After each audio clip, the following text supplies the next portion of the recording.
The doctor's opinion. We of Alcoholics Anonymous believe that the reader will be interested in the medical estimate of the plan of recovery described in this book. Convincing testimony must surely come from medical men who have had the experience with the suffering of our members and have witnessed our return to health.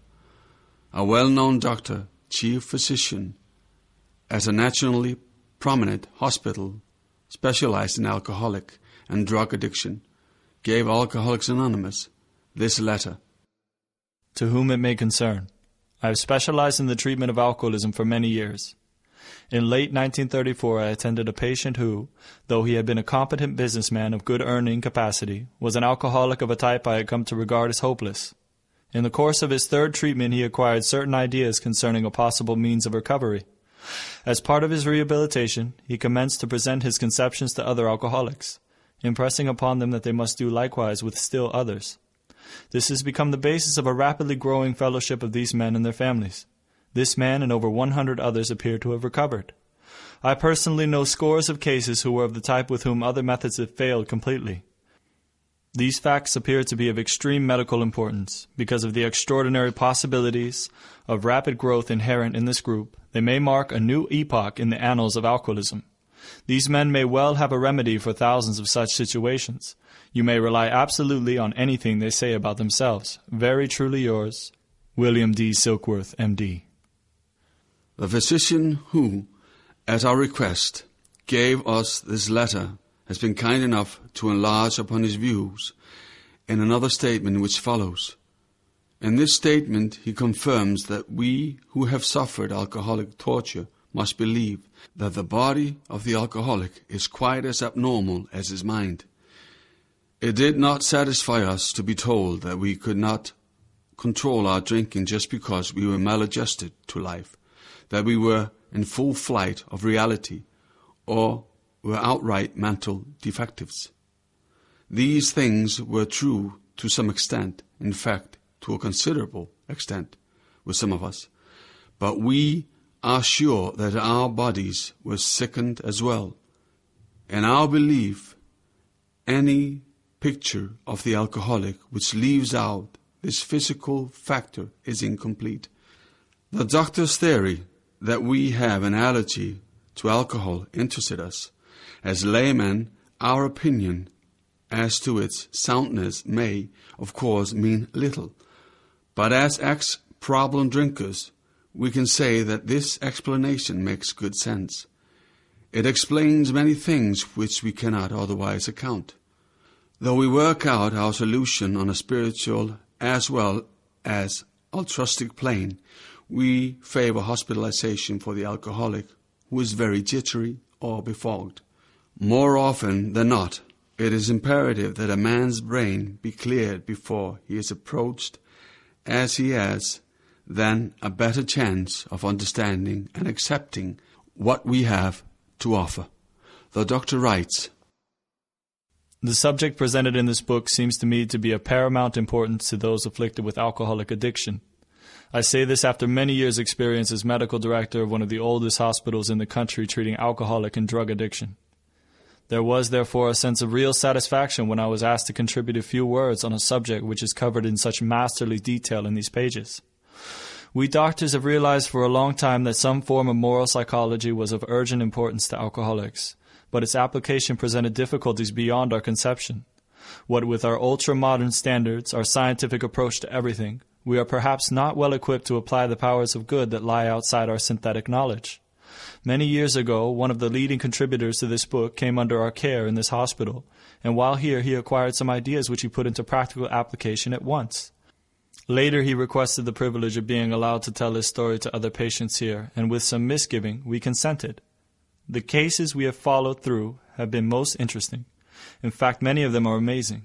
The unselfishness of these men as we have come to know them, the entire absence of profit motive, and their community spirit, is indeed inspiring to one who has labored long and wearily in this alcoholic field.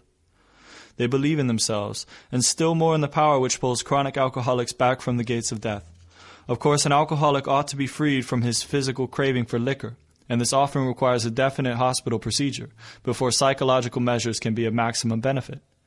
We believe, and so suggested a few years ago, that the action of alcohol on these chronic alcoholics is a manifestation of an allergy, that the phenomena of craving is limited to this class and never occurs in the average temperate drinker. These allergic types can never safely use alcohol in any form at all, and once having formed the habit and found they cannot break it, once having lost their self-confidence, their reliance upon things human, their problems pile up on them and become astonishingly difficult to solve. Frothy emotional appeal seldom suffices. The message which can interest and hold these alcoholic people must have depth and weight. In nearly all cases, their ideals must be grounded in a power greater than themselves if they are to recreate their lives. If any feel that as psychiatrists directing a hospital for alcoholics we appear somewhat sentimental, let them stand with us a while on the firing line, see the tragedies, the despairing wives, the little children. Let the solving of these problems become a part of their daily work and even of their sleeping moments. And the most cynical will not wonder that we have accepted and encouraged this movement. We feel, after many years of experience, that we have found nothing which has contributed more to the rehabilitation of these men than the altruistic movement now growing up among them. Men and women drink essentially because they like the effect produced by alcohol. The sensation is so elusive that, while they admit it is injurious, they cannot after a time differentiate the true from the false. To them, their alcoholic life seems the only normal one.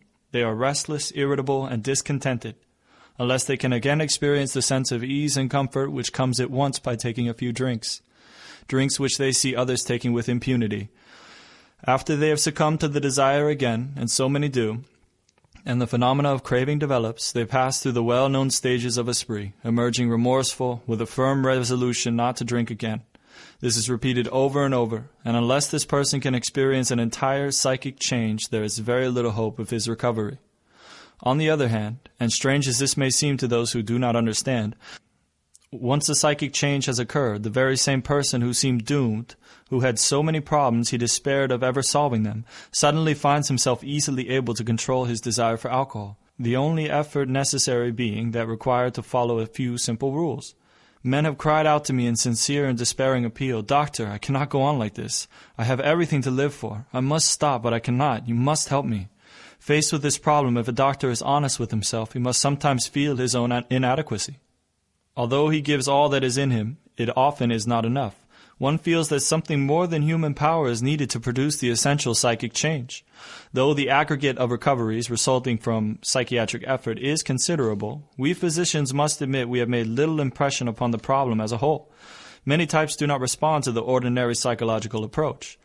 I do not hold with those who believe that alcoholism is entirely a problem of mental control. I have had many men who had, for example, worked a period of months on some problem or business deal which was to be settled on a certain date favorably to them.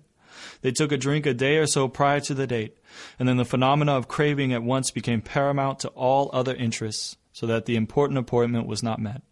These men were not drinking to escape, they were drinking to overcome a craving beyond their mental control.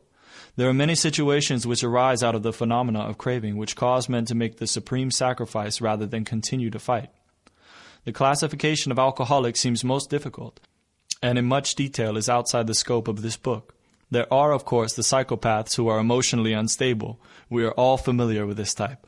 They are always going on the wagon for keeps. They are over-remorseful and make many resolutions, but never a decision. There is a type of man who is unwilling to admit that he cannot take a drink. He plans various ways of drinking. He changes his brand or his environment. There is the type who always believes that after being entirely free from alcohol for a period of time, he can take a drink without danger. There is the manic-depressive type, who is, perhaps, the least understood by his friends and about whom a whole chapter could be written. And there are types entirely normal in every respect except in the effect alcohol has upon them. They are often able, intelligent, friendly people. All these and many others have one symptom in common. They cannot start drinking without developing the phenomena of craving. This phenomenon, as we have suggested, may be the manifestation of an allergy which differentiates these people and sets them apart as a distinct entity. It has never been, by any treatment with which we are familiar, permanently eradicated. The only relief we have to suggest is entire abstinence. This immediately precipitates us into a seething cauldron of debate. Much has been written pro and con, but among physicians, the general opinion seems to be that most chronic alcoholics are doomed. What is the solution? Perhaps I can best answer this by relating one of my experiences. About 1 year prior to this experience, a man was brought in to be treated for chronic alcoholism. He had but partially recovered from a gastric hemorrhage and seemed to be a case of pathological mental deterioration. He had lost everything worthwhile in life and was only living, one might say, to drink. He frankly admitted and believed that for him there was no hope. Following the elimination of alcohol, there was found to be no permanent brain injury. He accepted the plan outlined in this book. 1 year later he called to see me, and I experienced a very strange sensation. I knew the man by name and partly recognized his features, but there all resemblance ended. From a trembling, despairing, nervous wreck had emerged a man brimming over with self-reliance and contentment. I talked with him for some time, but was not able to bring myself to feel that I had known him before. To me he was a stranger, and so he left me. A long time has passed with no return to alcohol. When I need a mental uplift, I often think of another case brought in by a physician prominent in New York. The patient had made his own diagnosis and, deciding his situation hopeless, had hidden in a deserted barn determined to die. He was rescued by a searching party and in desperate condition brought to me. Following his physical rehabilitation, he had a talk with me in which he frankly stated he thought the treatment a waste of effort, unless I could assure him, which no one ever had, that in the future he would have the willpower to resist the impulse to drink. His alcoholic problem was so complex, and his depression so great, that we felt his only hope would be through what we then called moral psychology, and we doubted if even that would have any effect. However, he did become sold on the ideas contained in this book. He has not had a drink for a great many years. I see him now and then, and he is as fine a specimen of manhood as one could wish to meet. I earnestly advise every alcoholic to read this book through, and though perhaps he came to scoff, he may remain to pray. William D. Silkworth, M.D.